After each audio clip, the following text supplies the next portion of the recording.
All right, breaking news into HQ. He was supposed to fight Terrence Crawford. Now it appears Manny Pacquiao has actually found his next opponent, Errol Spence Jr. in Las Vegas, August 21st. Pac-Man winner in 2019 over Adrian Broner and Keith Thurman. Spence Jr. beat Mikey Garcia and Sean Porter in 2019 to become WBC and IBF champ. He did fight again against Danny Garcia following a car accident in December of 2020.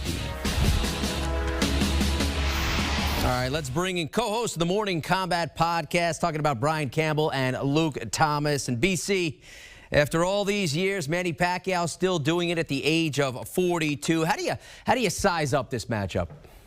I mean, you want to count Pacquiao out for being 42 and out of the ring for upwards of 2 years by the time this fight happens. But I think we've learned our lesson against doing that when Pacquiao came back in 2019 and beat Keith Thurman and handed him his first defense in ways that we didn't think he could. So how do I size it up?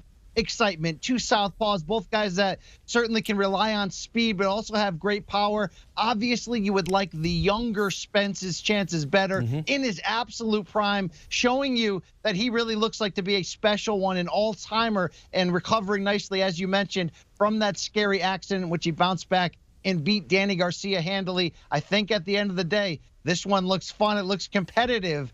And it kind of dropped in our laps out of nowhere for the great Manny Pacquiao to keep it going at the very highest level at age 42.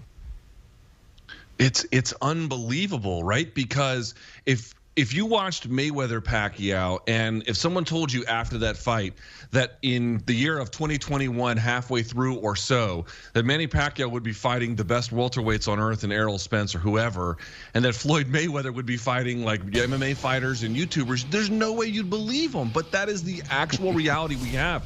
Manny Pacquiao's number-wise at age 42 seems to be up there, but please don't let that fool you.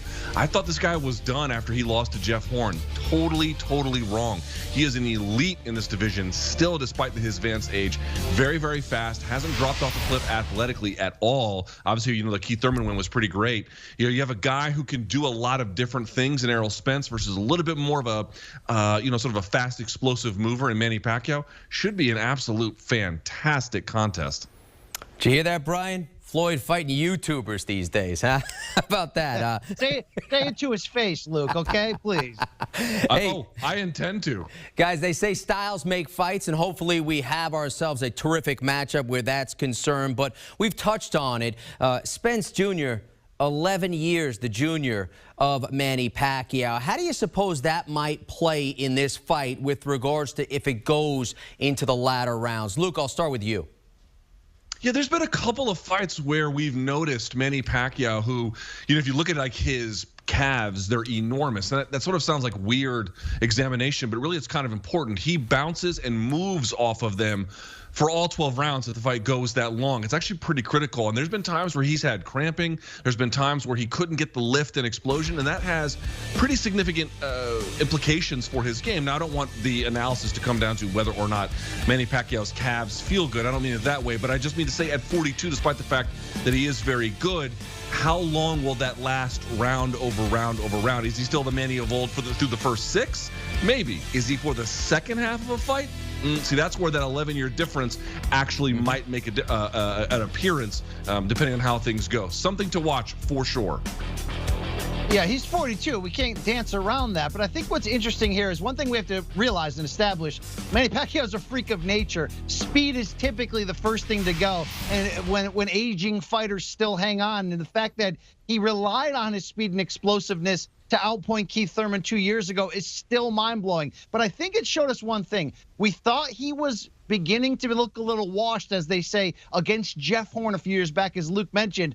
But also that was a time where Manny Pacquiao was a heavy favorite coming in a fight that even he admittedly said he didn't train and prepare to the level that he was used to. A busy time in his life in which he was juggling being a full-time senator in the Philippines with still being a prize fighter. Normally when you're talking about great fighters taking extended time off, you would be nervous about them coming back. For Manny, he's also not taking damage during this time, so he's allowed the rest of his body come back, prepare to go 12 hard rounds. Certainly the jury would be out at 42 if he can fight 3 full minutes per round at the pace that we've seen. All those advantages have to go in Spence's favor, yet Manny still so smart as a boxer to go along with that explosiveness where he would have to be considered a live dog to still give Spence some problems, some issues.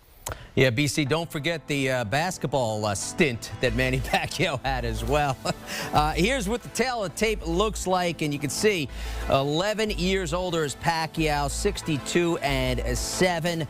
He has, Errol Spence Jr., the weight and reach advantage. Manny Pacquiao, 39 finishes in his pro career. Do you want a sports network that delivers everything that matters about the game? The highlights, the picks, the instant analysis, no yelling, no fake debates, no politics. Hit the subscribe button and never miss a moment.